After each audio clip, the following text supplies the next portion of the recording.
भारत माता की। भारत माता की।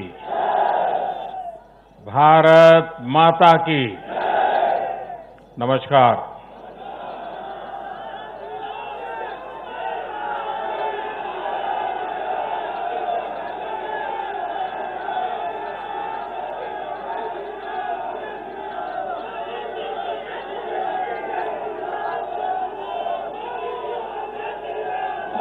मैं आज आभार व्यक्त करता हूं महान देश की महान जनता का।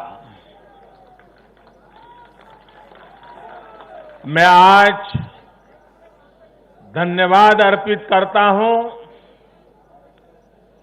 देश के कोटि कोटि नागरिकों का। धन्यवाद इसलिए नहीं कि उन्होंने चुनावों में भारतीय जनता पार्टी को इतनी बड़ी सफलता दी है, इसके लिए तो वो हकदार है ही। धन्यवाद इसलिए क्योंकि लोकतंत्र के इस महान पर्व को हम सभी ने मिलकर बहुत उत्साह से मनाया है। चुनाव भले ही कुछ सीटों पर हुआ हो, कुछ क्षेत्रों में हुआ हो, लेकिन कल सुबह से लेकर देर रात तक पूरे देश की नजरें टीवी पर थी, ट्विटर पर थी,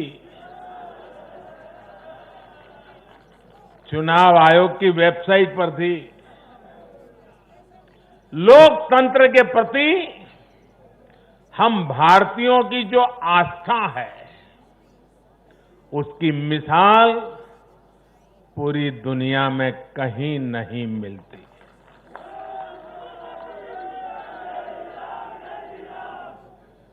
चुनाव नतीजों में हार जीत अपनी जगह है, लेकिन चुनाव की ये प्रक्रिया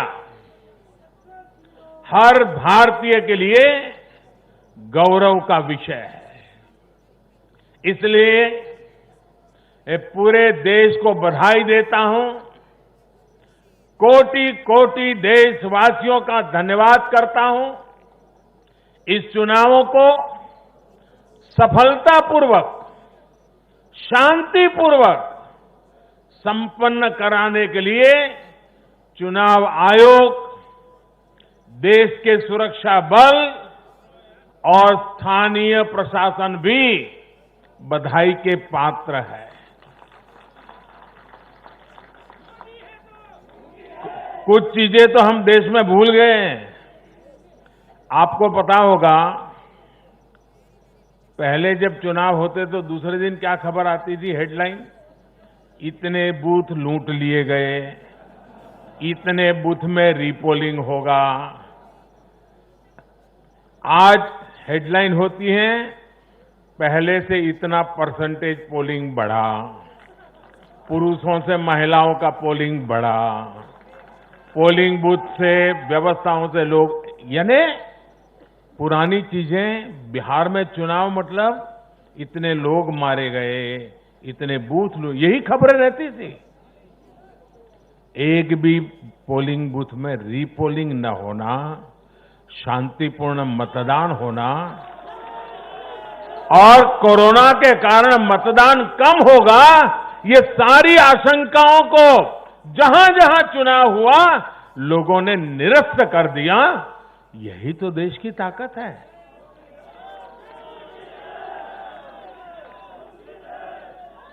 कोरोना के इस संकट काल में ये चुनाव कराना आसान नहीं था, लेकिन हमारी लोकतांत्रिक व्यवस्थाएं इतनी सशक्त हैं, पारदर्शी हैं कि इस संकट के बीच भी उन्होंने इतना बड़ा चुनाव करा करके दुनिया को भी भारत की ताकत की पहचान कराई है।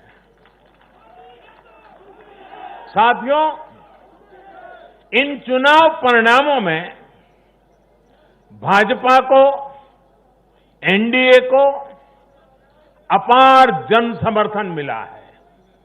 इसके लिए भारतीय जनता पार्टी के, एनडीए के लाखों कार्यकर्ता भाइयों बहनों को जितनी बधाई दूं उतनी कम है।